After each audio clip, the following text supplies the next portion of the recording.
Hey everyone, Kunik here, back with another RPG horror story. In this story we have a player that is, let's just say, a fan of Japanese culture that takes things just a little too far within the game. Just a heads up, this story does deal with topics of rape, so this is your warning now. With that all said, let's roll for initiative and get on with the story.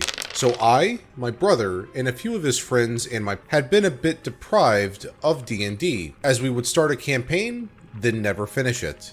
When I was originally introduced to D&D, a person we shall call Weaboo, which, just FYI for everyone watching, is a slang term for someone who really is into Japanese culture, was the DM, and we were running Curse of Strahd, and things were pretty fun.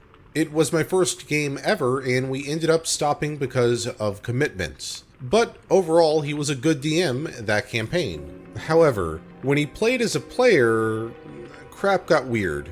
It was the first time I'd ever played with him as a player. Campaign was Out of the Abyss, and Weaboo played a changeling rogue that seemed to want to have sex with every female non-player character and player character via manipulating them with his shape-shifting, and creating his little in-game harem. The DM must have wanted to see where it was going, as Weaboo had half-seduced a drow who was trying very hard to murder him, and the rest of the party was coming along because naturally we thought Weaboo was in danger as we tried not to metagame. Still, we had to sit through a good 3 minutes of Weaboo trying to basically turn the game into a near hentai experience, with our DM trying almost actively to get the rogue killed. Thankfully, it was over when my tiefling wizard killed the drow and got Weaboo's character the heck out of there. Without hesitation, he then tries to seduce my character, whom I have repeatedly stated that she was like 12 to 14 years old. It was finally when he started making fanfic between all the characters, we all backed out and dropped the campaign. Being the good person I try to be, Weaboo said that he had made a homebrew campaign since the last two had flopped, and he was a pretty decent DM in Curse of Strahd, so I trusted him, which was a big mistake. First off, almost the entire world was populated with god-dang Nekkos, which, again, pausing the video here for anyone that's unaware, are effectively cat people, more often shown as female cat girls. Secondly, we had to help them because of some kind of oppression, and our entire party really couldn't care less about them considering a bloody horde of them ambushed us and seemed to actively want to kill my tiefling rogue/fighter. I have a problem with that race, I know. It was then I thought that me trying to use my rogue skills to sneak into a camp of bandits and thieves is when I realized the horrid mistake I had made. I was somehow caught despite rolling a natural 20 for stealth. Weaboo only gave me the option to flirt with the bandit to get out of there. Then, after being dragged into a tent, I was then quickly fudging every dang roll he threw at me, and before I knew it, Weaboo started to DM me and was grinning as he described in vivid detail of my character being raped. My brother's homebrew tiefling sorcerer had apparently helped her escape after I'd left the table because I knew I was about to throw up. Then my partner and my brother's friend leapt away from that campaign as fast as we could after that session, and Weaboo complained that we barely started. I definitely didn't want to have to be there, and I'm a person who likes to roleplay characters in tabletop role-playing games, and no way in heck was I going to roleplay that crap for Weaboo's entertainment, considering he had a history of wanting to get characters pregnant. I think the only thing I'm glad about that experience with Weaboo is when we begrudgingly let him play in a homebrew my brother's friend made, which we were playing, and Weaboo was playing his seducing rogue again. When I found this out,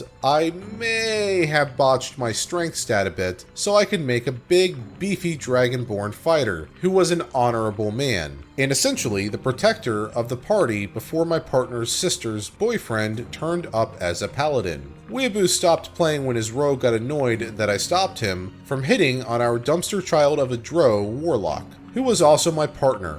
hence why I was a bit extra ticked off other than the underage BS. And my Dragonborn effectively turned Weaboo's character into burnt paste after a few rounds of combat because Constitution was Weaboo's dump stat, and I don't think he even bothered with armor. Revenge has never felt so sweet in a tabletop role-playing game, but my word of advice to be taken from this is to make sure the Weaboo makes a character and or campaign that isn't trying to get with everything that breathes. Better yet, just keep the hentai watching Weaboo away and out of sessions for everyone's sanity. End post. Okay. So outside of the Weaboo player, I think the biggest problem here that I can see is the general lack of communication. Everyone just kind of dealt with it, and that was it. They tried to roleplay their way out of situations. However, sometimes you just need to talk to someone out of the session. You know, pull them aside, say, hey, look, what you're doing is not cool.